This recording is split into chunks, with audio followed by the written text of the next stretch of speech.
Hey guys, how's it going? You ever get that vehicle that comes in and you just shake your head when you figure out what's wrong? So I got this Chevy Silverado, it's an '06. Got towed in for a no start. Customer says they were putting speakers in it and now it won't start. Okay? First off, if you really don't know what you're doing, and apparently this person really had no idea what they were doing, if you have no idea what you're doing, don't do it. Anyway, so I get it. I get into it. I got towed in. Nothing. Stone dead. I open up the hood. I find both battery terminals are disconnected. Both. And the positive's taped up. Why? Why is it taped? For what reason? What's it going to do? It's not connected to anything. Anyway, it's taped up. Okay. I hook the battery up. I go inside, and this is what I get. Let's go inside. It's actually a really nice truck. So, here we go.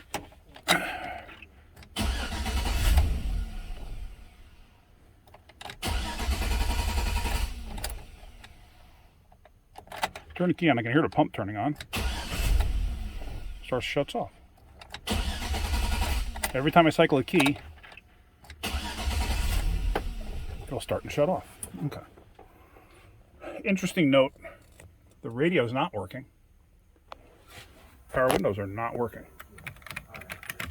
Nothing. Okay. Key is on. So first thing I did is I grabbed my scanner. Oh, that was the other thing. He left it like this. The dashboard all disassembled like this. And then I see this. The guy just bought a meter. If you just bought a meter like this, I can almost guarantee you don't even know how to use it.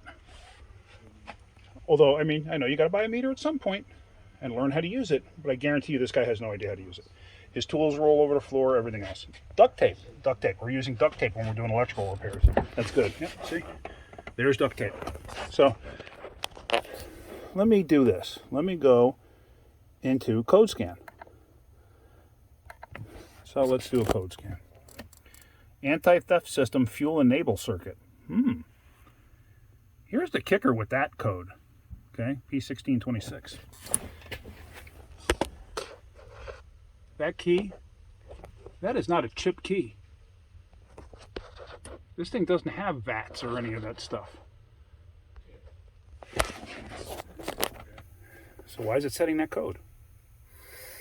Okay, I'll explain it in a second. It's just going through everything. It's at 75% right now. But I'm going to let this thing finish. And then we're going to try to go into the body control module. I'm going to show you something. Let me pause this. All right, so I finished its scan. And let's just look at it real quick. So here we go. We got engine, tranny, anti-lock. Let's see. Anti-lock, airbag. Airbag, Okay.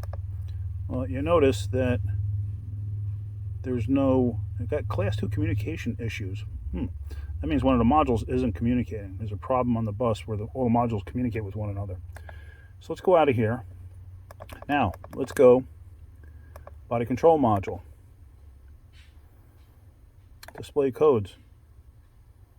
No communication, ruh-roh. Okay, so what does that mean? It means the body control module is not communicating with the PCM. So why is that creating the code for the alarm system? Because technically it doesn't have like an alarm with like a chipped key or anything like that. Because the body control module needs to send power out to the PCM to say, hey, I received a signal, let's start. Even though it doesn't receive any kind of information from a chipped key, it needs to see ignition turned on. That's all it is. It's just a simple setup. The same setup can be used with a chip key, or a similar setup with the chip key. Basically same design, they just didn't change other aspects of it like with the PCM. So it just automatically sends a signal out and says start. So if you look under the dash here is the body control module. And right here, this connector here, this bottom wire right there, that orange wire, this one right here, this bottom one, that's supposed to receive power all the time. And guess what? It doesn't have any power. Okay, well, I checked all the fuses were good. All right, so I go into a wiring diagram. And in a wiring diagram, I find that that particular circuit goes straight up to the underhood fuse block to a single fuse, a TBC fuse. Okay, so let's go underneath the hood and take a look and see what we got. The reason this aggravates me is, why can't people tell me these things? Tell me what you did. They like to play games and not tell you what they did. So check this out. All right, so first off, you can notice the fingerprints there. That's actually the radio fuse that's missing. When I was checking fuses, I didn't happen to notice that. That's the TBC fuse. You look there, TBC battery.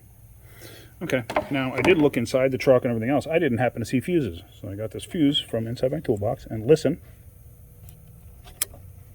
You heard the click. And now the lights are on. So let's go inside. Actually, let me shut my light off. Okay. Huh. Windows work. Obviously, the radio is not going to work because there's no radio fuse. But now, she starts and runs. Let's see if we can communicate now. Retry. Current codes. Bingo, it's communicating.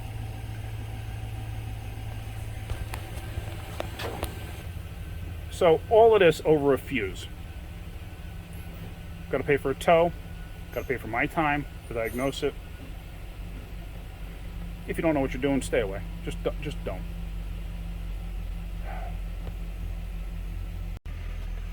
I'm sorry. It's just, I don't know why this type of stuff aggravates me, but it does. It's just like, you don't know what you're doing.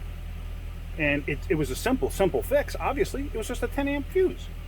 But now you're going to be spending a couple $100 easy for over a 10 amp fuse because you didn't know what you were doing. You were trying to save money by putting in your own speakers, and now look. Whatever. So, anyway, hope you're getting something out of my videos. If you are, hit that like button. If you could, please subscribe. All right, guys, have a great day. Keep wrenching.